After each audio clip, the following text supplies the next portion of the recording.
Let's go down to the Urban Homestead, Pasadena by the freeway. Right down there on the Urban Homestead, Jules and his family are working away.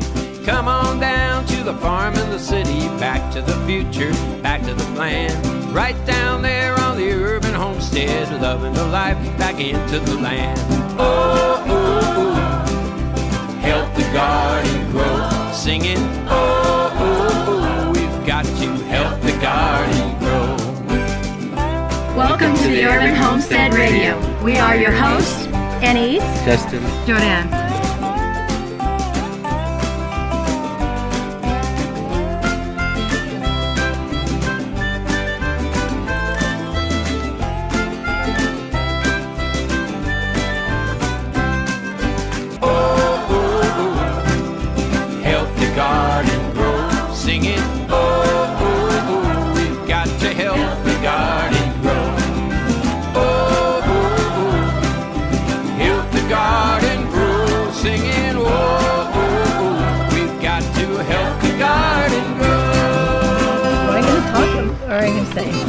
Okay, you want to do it? Yes, go ahead.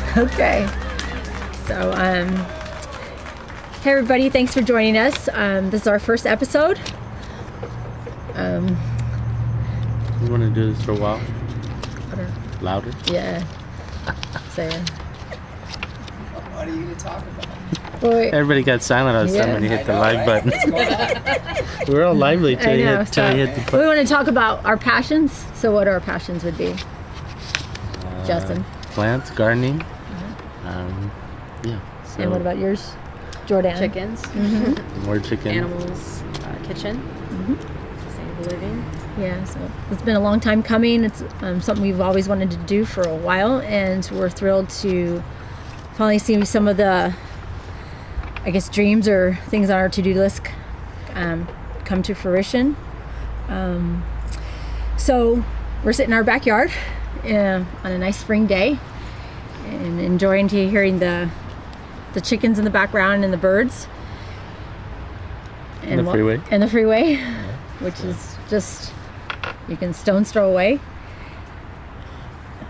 You want to talk about like what the garden's looking like right now? Well, we fortunately had a very great winter in terms of rainfall. Got us out of the drought, so everything's looking really nice.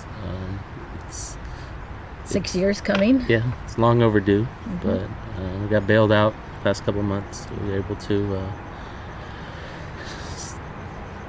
turn over the yard, so it looks really nice. And I think they said we're out of drought, right? that's what they said. Yeah. I mean, Northern The reservoirs California. are filled. Yeah, Northern California, I think, but I Southern think we need about 5 years of rain to actually really I know. recover though. Yeah. I think we got normal rainfall this Yeah. year of about 20 inches. And the last 6 years we barely got 4 or 5, something like that. The damage is done on the trees though already Yeah. though. Yeah. So It was brutal. It was a brutal 5 years, drought-wise. We lost some things. We had to change what we grew, when we grew it, and we just had to change how we grew and what we grew. Like crop failures and successes, and loss. So I don't know if you want to talk It about just, that. garden evolves with the seasons and what our situation is. And going more toward natives and adapting, because it's all about adapting. You can't, you gotta just go with the flow. And then it's been not only, I mean, we've been blessed with the rain, but we also experienced a loss in our family.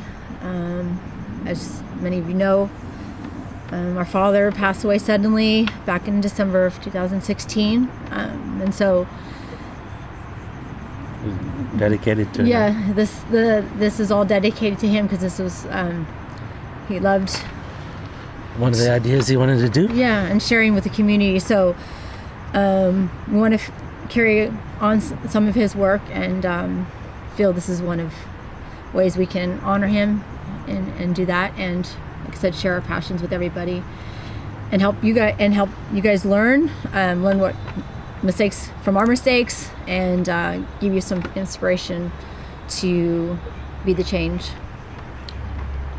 So we're going to try to explain what we do and how we do it, our successes and failures, what not to do, and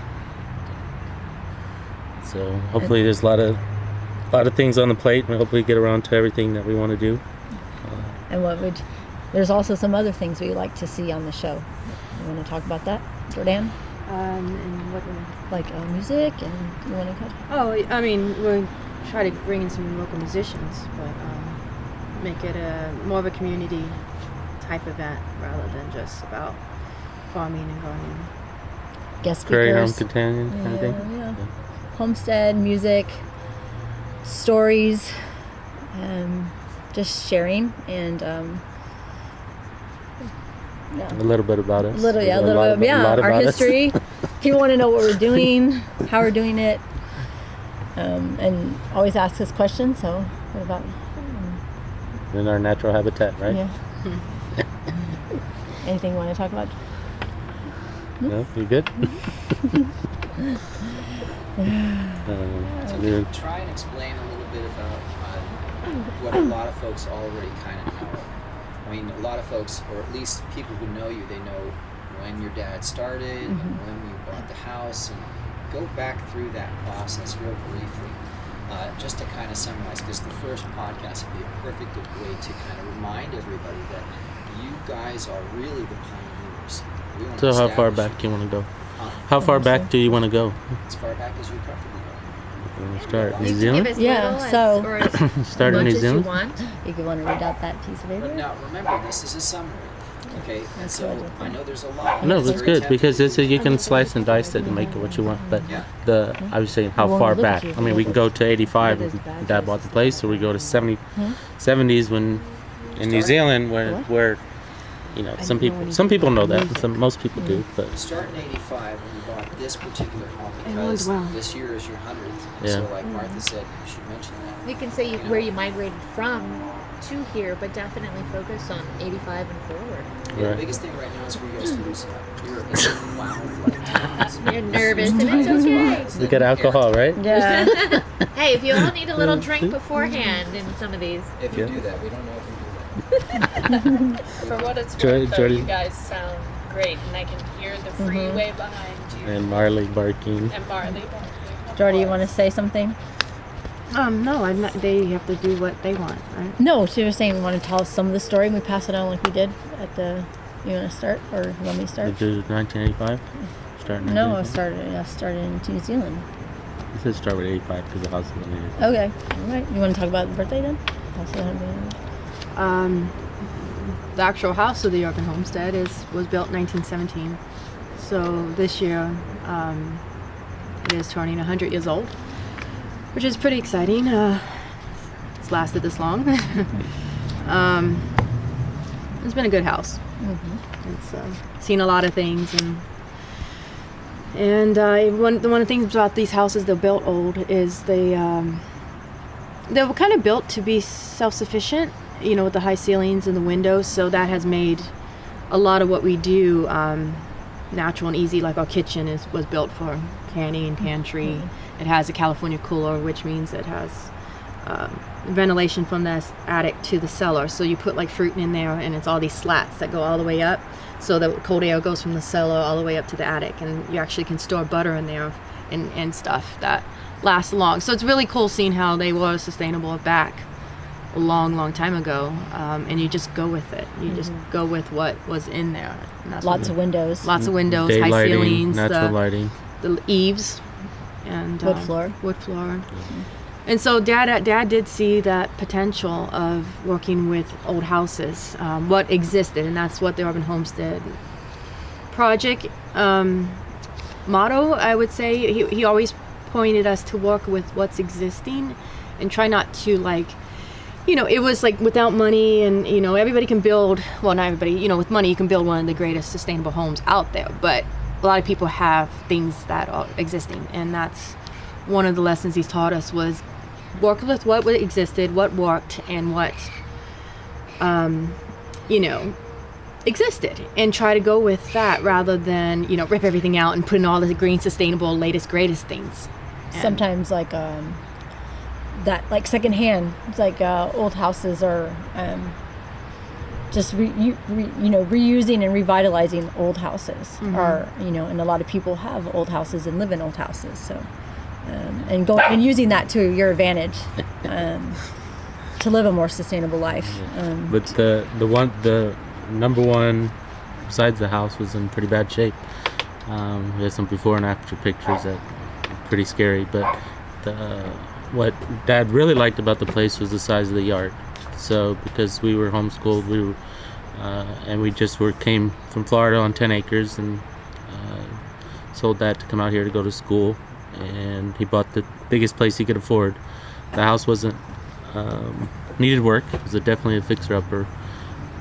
But the yard where he saw potential. And for us kids, it was we were surrounded on two sides by a nursery, so it's like our own. We can play around, and it wasn't quite in the city. And first thing you did was plant a garden. Yeah. So the first garden was over there in the corner. We had it was a hobby garden. This used to be a whole 30 by 30 patio, concrete. It was all concrete. We could mark out where the concrete was. So when we were kids, we had obstacle courses, roller skating, badminton, shopping cart, polo. No, we'd play all these roller skates, all this stuff. And the garden was on the outskirts. Yeah. So the garden was on the outskirts, but the patio was great for us to play as a kids. And then, so coming from 10 acres, that's what was the best he could do. Like this is what. So we would play, homeschooled and things. And then when we grew up, we took it out, took out the concrete. Also, the neighborhood is one of the oldest neighborhoods of Pasadena. So it's kind of a little forgotten neighborhood. So you can kind of exist here and people don't actually, growing up, it was kind of like grown in Cypress. Where's that? And so when Dad took out the yard and the lawn and turned it over to veggies, he kind of was doing it under the radar. Like, he wasn't out in like these wealthy neighborhoods of Pasadena. He was in a poorer area. So anything that was done was an improvement. So it was like not, there was some neighbors kind of curious about what we're doing and, kind of got a little nosy. And growing up in the neighborhood, it became a time point for the kids my age. They would say, back when you had grass. So it was like to the neighborhood, they talked about it, I guess, because I'd be like hanging out with the kids and like we were talking timelines and like, oh, back when you had grass. And so I guess it was a pivotal moment for the neighborhood, even though they kind of just let it go. Well, when we first moved in, it was, working class families, people had chickens hanging their laundry outside. So it wasn't, online. So we hung our laundry outside and had a garden, and people had, the lady next door had a garden on the side. We were the ones that literally put it in the front yard. So, or Dad was the one that put it in the front yard. So it was a little odd for, a garden in your front yard, because they had corn. Our neighbors had corn, but it was in the back, so. And so it was unusual. It was like, what are these people doing? Everything took a long time, and it was scavenging, I would say. We did the best we could with what little we had. So one of the memories I have is foraging for rocks and hauling them back to the car. So Dad had this idea, he wanted to make the yard pretty, and he wanted landscape rocks, but he wasn't going to buy landscape rocks. He had kids who would carry landscape rocks up a hill to the car, and then we'd come and put them in the yard. So a lot of it was just man-hauled and found on the side of the road or scavenged. And often people, when they see the yard, they're like, oh, they want this, and they want to buy it. And to us, it wasn't bought. It was created. It was 30 years. Created from whatever we could find. And he loved to landscape, but, at that time and, throughout time, it cost a lot of money to make things look great. But he did it on a budget and back. A lot of recycled stuff. Yeah, a lot of free stuff. Creativity. Free mulch. Yeah. When they demolished when this nursery was sold and they demolished the vent, we took a hammer and chisel and took out the concrete blocks all the off the cinder wall. blocks and hauled them out. Yeah, so we recycled the cinder blocks and some of the blocks and the that are broken here. concrete that they had. The concrete blocks were chiseled off from the walls before they hauled them away. He hated seeing anything go to waste. And windows from the shed, windows from Habitat for Humanity. the doors, Habitat for Humanity. That tree was free, that fig tree.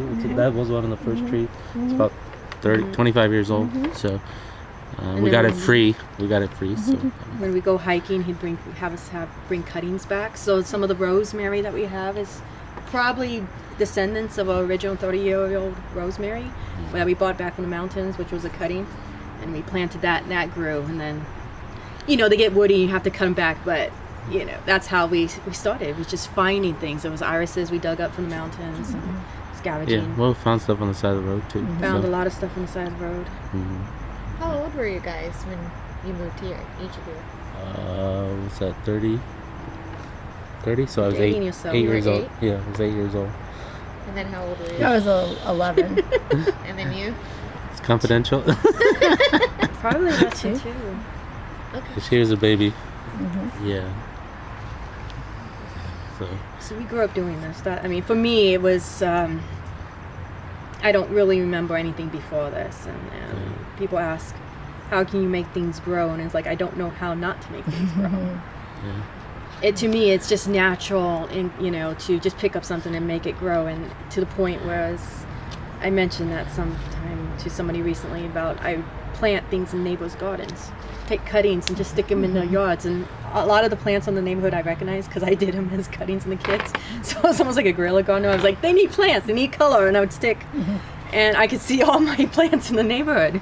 And it was just natural because I came from a father who had a green thumb. And grandfather. And great-grandfather. And to me, it was just, I grew up that way, and I just kept doing it. And then when we started, our online presence back in 2001, what Jordy was saying, this was normal for us. We grew up, making solar ovens out of cardboard boxes. We had a worm bin. We compost and we hauled the dishwater out by the bucket for gray water. So when the GMOs in the corn went into the tacos, Dad was saying, we could protest at the San Diego you can go World back Trade. You can go back farther with the edible flowers. Oh, the edible flowers. Yeah, that was 95. So, but then I was just saying how we went and we're like, doesn't everybody do this? Who would read about, who would care that, Dad was like, go journal about it. And it took a while to realize that it wasn't normal. Normal, yeah. I mean, just, like Annie said, we were doing gray water long before I even knew that was not normal. Because I think one time, I think the kitchen sink, kind of the pipe broke or something. So Dad just took off the pipe, put a bucket underneath, it said gray water, and hauled it out to the yard. And to me, I was like, oh, cool. This was your chore. And nowadays, it's kind of like, I saw a blog and somebody says, do that. And I'm like, really? And they actually wrote a whole blog post about how to... and thrift stores and just recycling. He was big on recycling and not wasting anything. Yeah, we find a lot of stuff on the side of the road and try not to buy things. And then when the nursery moved, we found some stuff over there, landscaping things. And then we found it on the freeway, the side of the road. So then why don't you talk about how our first forays into, then go back to 95 when the first edible flower, which launched us into the farming aspect. So. There was a drought in the early 90s where we had a St. Augustine grass, and the issue was, Dad kept watering it, and we had water, and it never looked that great. So we got some tree mulch delivered, or we went to pick it up and brought it home by the bucket and put down newspaper and killed the front lawn. It was 89. And that was about 89, 90. And it took us a while, so we did, every Sunday we'd do 3 feet. We put down newspaper and put mulch, and then we go, either if it was delivered, then we do more. If we had to go pick it up, we do 3 feet at a time. And so we started from the fence, and then we went all the way to the front. And it was looked pretty bad, because it was just dead and brown. Then I think the herb garden started next, or was it the vegetables in the back? I think he cut out the holes in the yard, and I remember the zucchini. Yeah, I think the vegetables first. And first then it was, we got some horse manure from the stables and dug some holes in the mulch and planted zucchini. We figured nobody would steal zucchini if it was in the front yard, so you had to be pretty desperate to do that. So something that was not something that grew easily and nobody would steal. So that went pretty well. And then We had us spread wildflower seeds. we did 2 or 3 beds. Remember Yeah. the 3? There 3 wildflower seeds. surrounded by the river And rock then- that you were talking Yeah, about. the river And rock we then the hauled out. herbs. So we got some like penny seeds from some mail order catalog, penny wildflowers, and did three little beds in the front yard, and had some started decorating and things. And then El Nino showed up, and We had nasturtiums everywhere. the place exploded. So we had all these flowers and edible flowers and wildflower. And then Dad read in the papers, local papers, weekly, Yeah, the Pasadena Weekly, a local tea shop. was using edible flowers. to decorate. He's like, people buy this stuff? He's like, we have it. So he So had us we call. put it in a box and took it down there, and that was how it started in 1995. So we've been selling flowers for 23 years.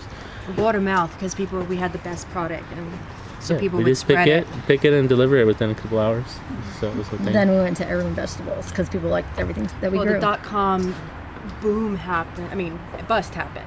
So the first thing that people did was cut out all the extra stuff, and so the flower business was getting cut into because people were doing parties but not paying extra for the flowers. Edible flowers, yeah. Well, So Dad yeah. said, "Okay, let's adjust." And So then we looked at trying to grow salad mix or something like that, but the pricing was not profitable. So we found Marston's, I think it was, who was he our Yeah. first? Was he our first For the food one? I think Produce one? we were doing herbs. into Herbs, and exploring tomatoes. food. We did herbs So to exploring exploring foods food. and tomatoes. Then we went into the Well, salad box. meanwhile, we were growing food for ourselves. We Yeah. weren't selling We were it. always we were growing food. always growing food for ourselves, but not selling it because we couldn't undercut the prices. Yeah. So we have the before and after pictures. They're wild parrots. Yes. Another story we had about the front yard was divided in 2 sections. We had one side that had thing, and then we had a 12 by 12 area in the front yard we took out the grass for an herb garden. So we got some seeds, and this time we scraped out all the grass and made a pathway, like a keyhole garden. So one of the stories goes is that after we had scraped everything out and marked where things go, my dad said, "Where's the middle?" So we said, "Where's the middle of this?" It's 12 by 12, you know? Dad goes out there, puts his stick in the ground. Because that's the middle. That's the middle. And guess so what? we go, It was we take exactly a tape the measure, middle. it was right exactly in the middle. It was the, So- the It was Dervaes- nailed- it we was have a- a Dervaes eye. It's like you sight something. It nailed that's it straight. right in the middle, because here's the middle where we're going to plant this thing. So you put Oh, the it's thing, still there. and The lemon verbena is the still plant there. that we planted right there Still is there. still Still there. there, still alive, still 23 years growing. later. So it was shock. I mean, that thing still sticks in my mind where he spotted You could that. see something. He's like, I mean, not like close. It was, Spot on. it was exactly the middle of and I think that stuck in my mind for 25, that's 23 Dad years. in a nutshell. He would always do that. It was Yeah. like he's like, nope. No So more. he just took this is a twig and it said, "Here's the middle." Bam, and then we planted that lemon verbena there. 23 years later, it's still there. So we're the only thing left from the original landscaping, but In the front yard. in the front yard. So, but that was the story how that one went. It was like, that's incredible to nail it exactly. Free. What do you call it? Just eyeballed it, and it was just we were just little kids, and just here's in the middle. Get a tape measure.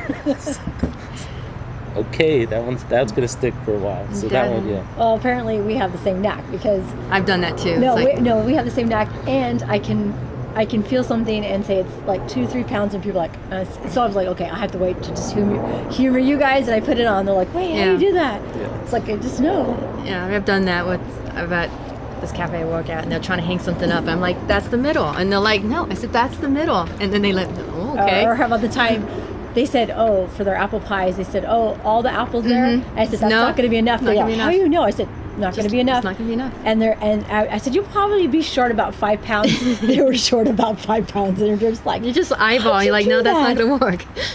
how do you do that? I'm like, I don't know. One of Just the do it. things, Dad, he purchased this place because of the trees.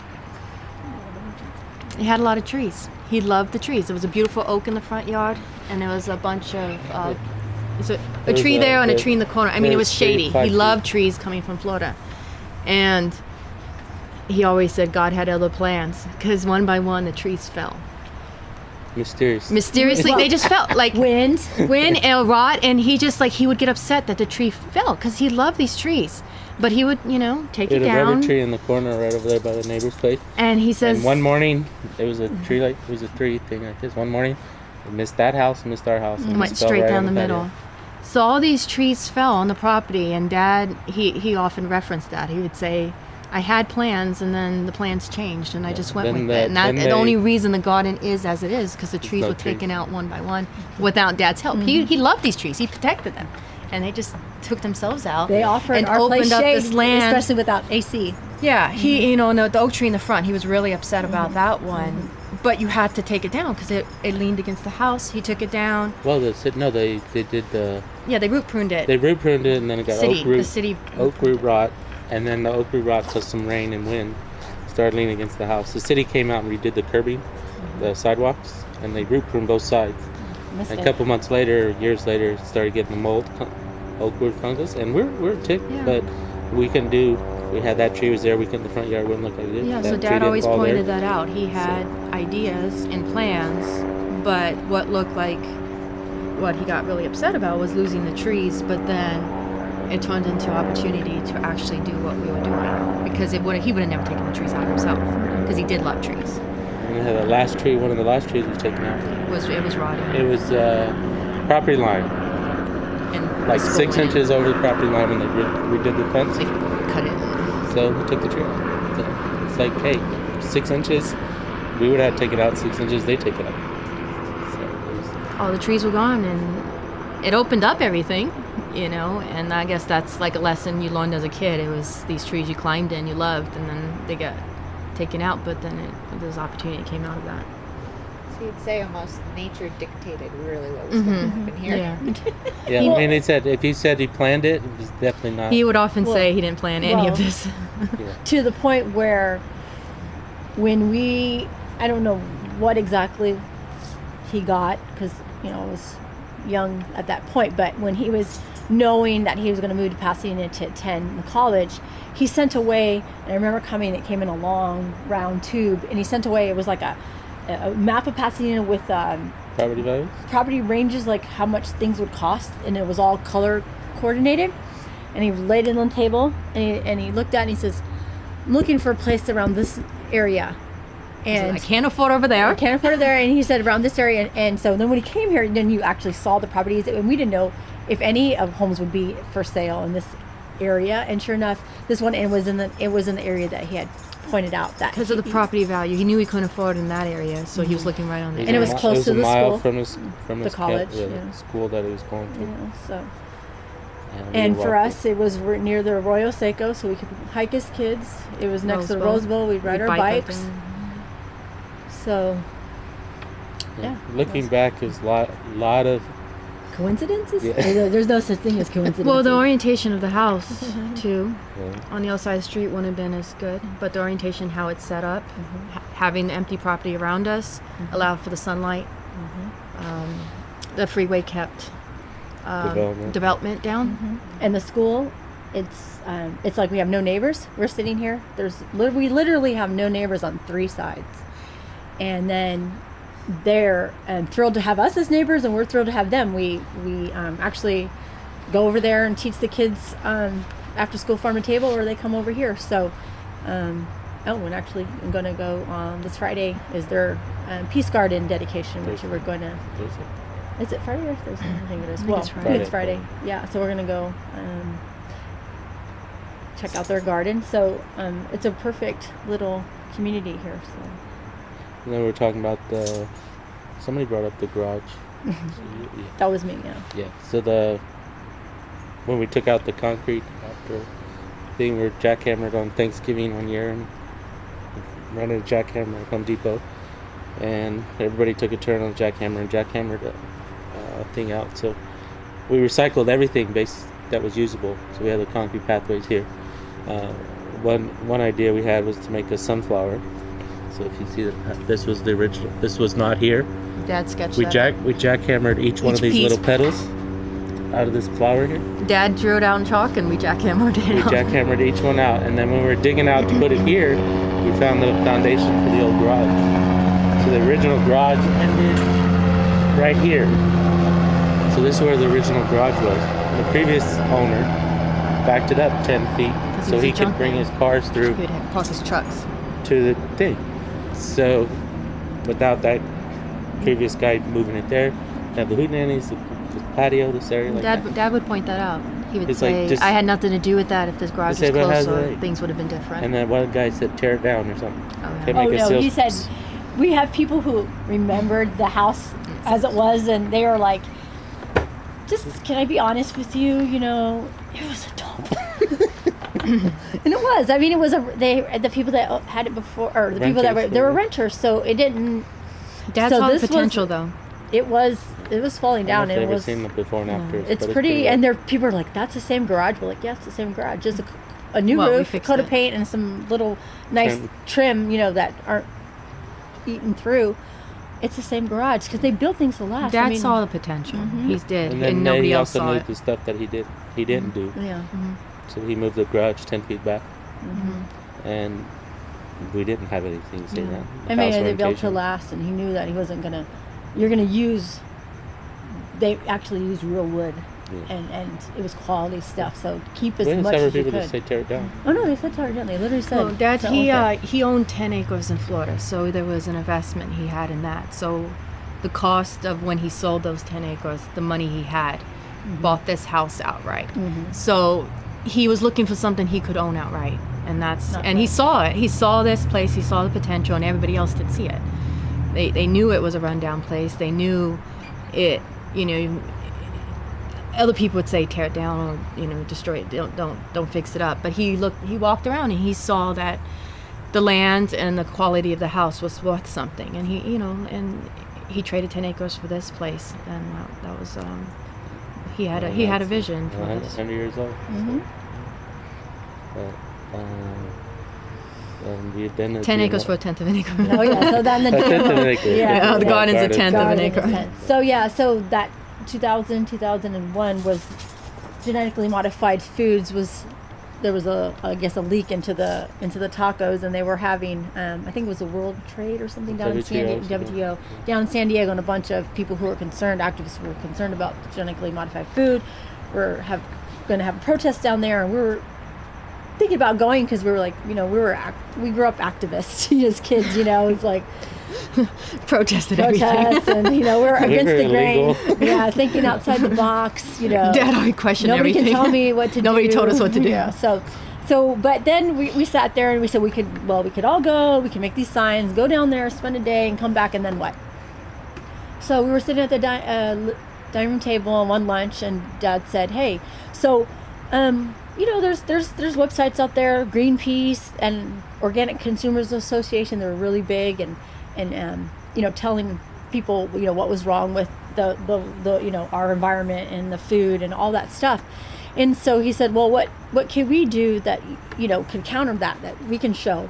So he said, "Hey, maybe we just talk about or tell what we do here at the homestead, gardening." And I kind of, I don't know if I said it or it crossed my mind. It was like, why would anybody read about or care that we harvested corn today or something? One of those passing comments, and apparently people did care. So There was no such thing as blogs. No, there So was no such- every entry was hand coded.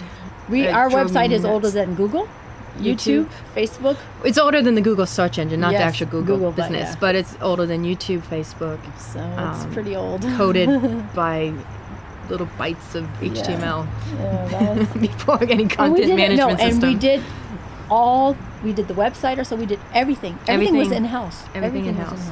Yeah, we don't know how alien fits in that. No, yeah, that's It was quite huge website just to create everything by hand, and there was no content management system, so it was kind of thrown into learning all this stuff. My dad taught computers, so that Yeah. was something. He had a little bit of knowledge on that. We started on this GeoCities website, and then morphed into Microsoft? Yeah, we used Microsoft, but that was still hand coded. Yeah.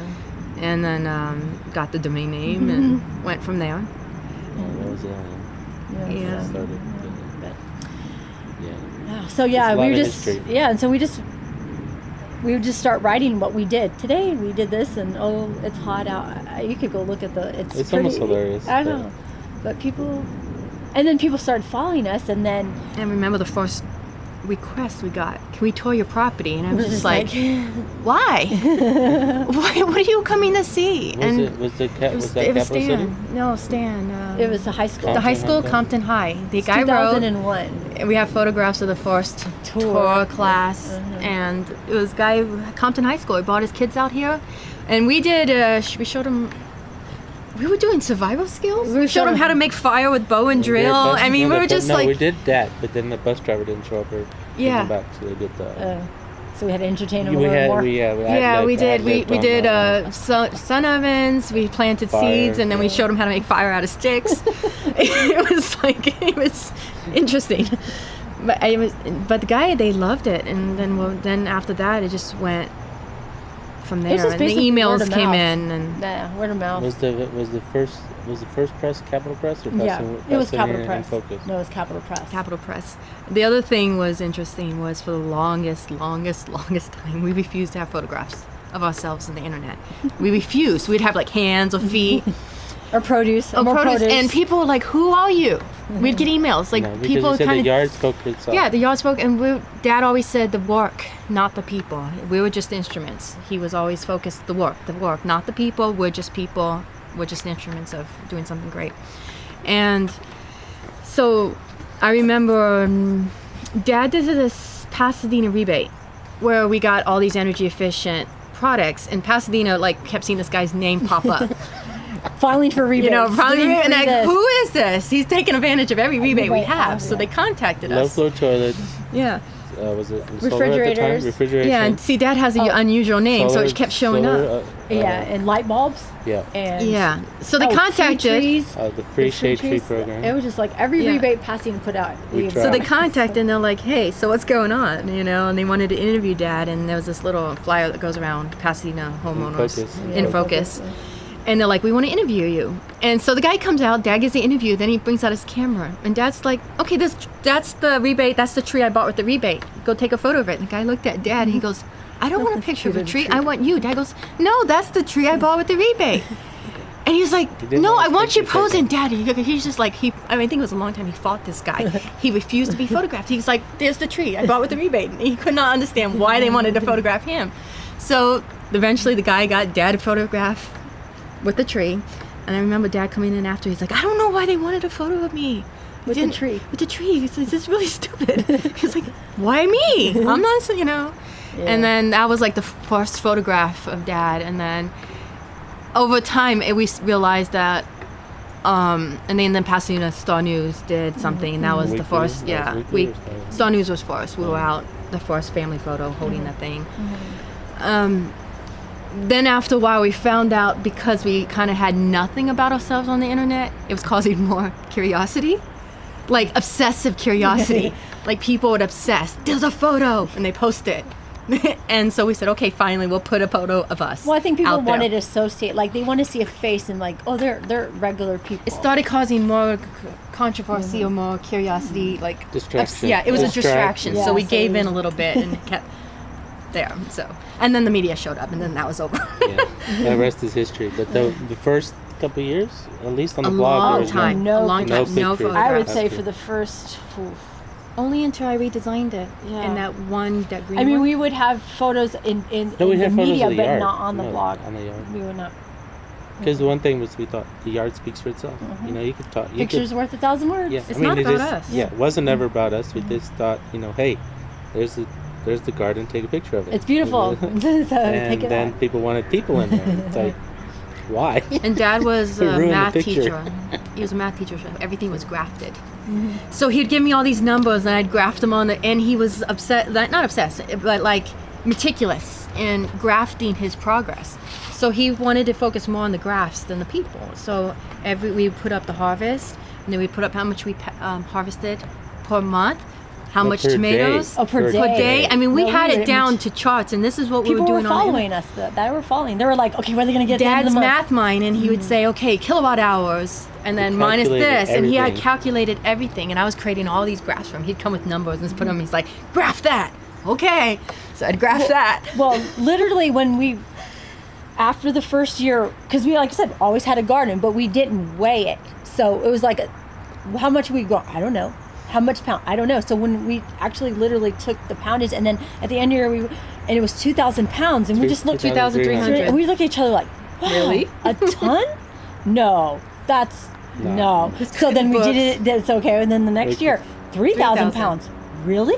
So then the next year we're like, nah. The next year 4, then 5, then 6, and then We pushed 7,000, ourselves. yeah. 7,000 was the record. and then we got into a drought and Busy. then traveled the world with the Homegrown Revolution. And what film, happened so. is we were selling more to the public. So it was like people would show up and want salad. We'd pick, and we didn't have time to wait as much. But it was a good time where we documented everything. everything. Like down. How many eggs? Yeah, how many eggs we got, how many things. Now it's Yeah, we don't do that because I don't know. We're just It'd too be busy. curious. I mean, Be curious to do it again. Yeah. Is it possible? It kind of made it a little harder to. I remember wanting to go eat oranges off the tree, but before I could eat the orange off the tree, I had to go weigh it and put it on the paper, and it kind of made everything a little bit more like. I don't want to pick Do I really this, want that on 'cause I the have to tree? weigh it. Walk all the way to weigh it, No. and then put it Right, down on no. the paper, and then I can No. eat it. So it kind of, it's a little more freeform now. I can eat off the plant, but But what's unique is what people say, we never solicited any media. They always just found us. And what I think what people were inspired, like I said, we get emails to this day, your family changed my family, you inspired me, just all these, just the humbling things that you just say, wow, it's quite a feeling when somebody tells you they quit their job and went homesteading full time. You're just like, yeah, really? No. Yeah, so sorry. yeah, so it's just this, it's just amazing that, How you it did started. that, If you how it saw where it started. started and where it is now, it was people had to do that. We just documented what we did. And you had to be able to live with things not being the way you wanted to be. Because, Dad had a vision what he wanted to reach, but he, without money and things working out great, you had to live with things nobody else would live with. For instance, for a good number of years, our roof leaked. Our roof leaked for a long, long time. It was every year Jess would climb up on the roof and put up tarps. Every year it was a ritual. To the point where it was always a blue tarp on the roof. And then people would tour our property and they would ask, this is a funny story that we still crack up about. So we'd give people tours of a property, and hey, we had a rundown house, the roof leaked, paint was peeling, but hey, that's not about the image, right? And people would sit there and stare at a roof, and it's like full of this whole, it's a big tall roof, and it's all blue tarped. on one side, yeah. On one side, and they're just sitting there looking at it, and you're like, what's the problem? They're like, so why is it blue top? Does it produce anything? Does it attract the sun? Does it attract to bounce the sun? Does it bring more water? They were trying to put some importance on this blue top, and Dad was like, roof "Our leaks. roof leaks. We can't afford to fix it." Yeah. And people actually thought we did it for a reason. They thought we had this I don't know, some Yeah, because you're Came up with supposed to this use red mulch. It's supposed to make the tomatoes grow better. Or You're supposed to something. get more poundage off your tomato if you use red plastic mulch.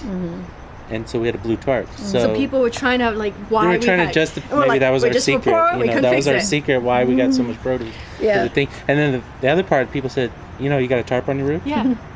Because they literally were like, do you know? Yeah, your roof how do you leaks. think Dad it got goes, up there? yes. It just rolled itself up. It was. Well, the funniest thing, we had a magazine come out to photograph our yard, and it was a blue tarp on the roof. And Dad, he went out and bought a gray tarp.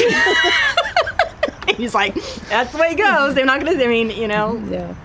So he just... Yeah, so I think what we're saying is, and I think a lot of things is...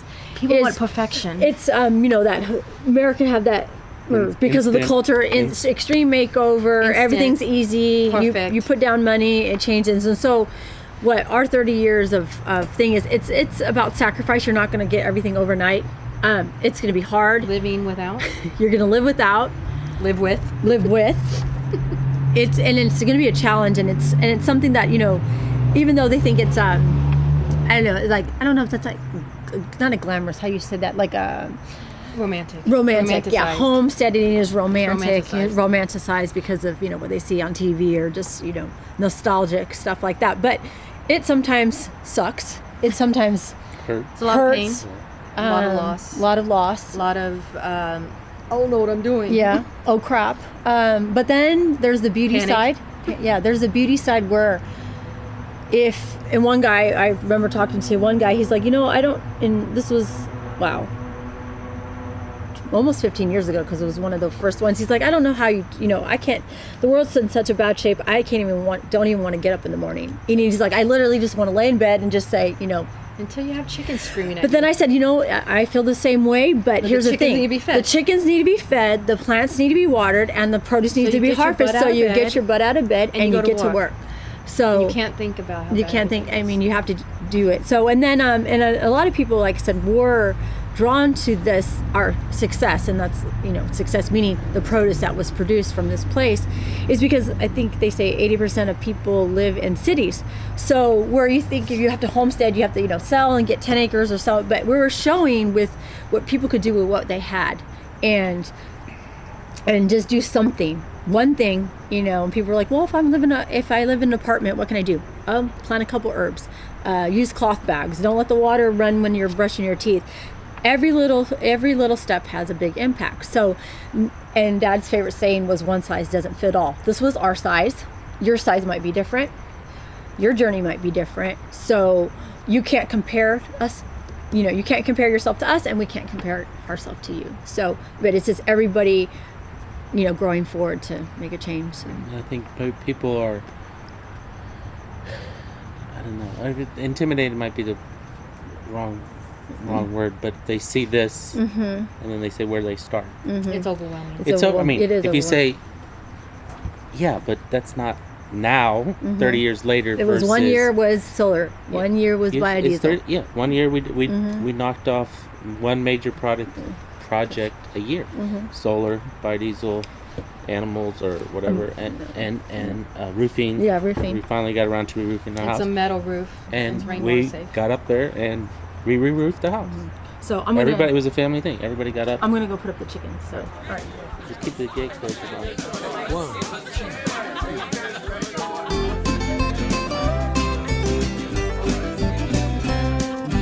Let's go down to the Urban Homestead, Pasadena by the freeway. Right down there on the Urban Homestead, Jules and his family are working away. Come on down to the farm in the city, back to the future, back to the plan.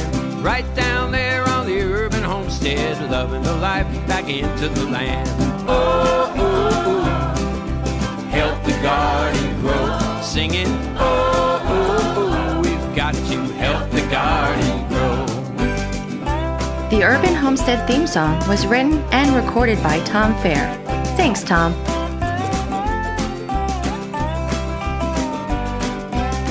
We've come to the end of this show. Thank you so much for joining us. Be sure to tune in again. Until next time, This is Anais. Justin. Jordanne. Keep on growing. Oh,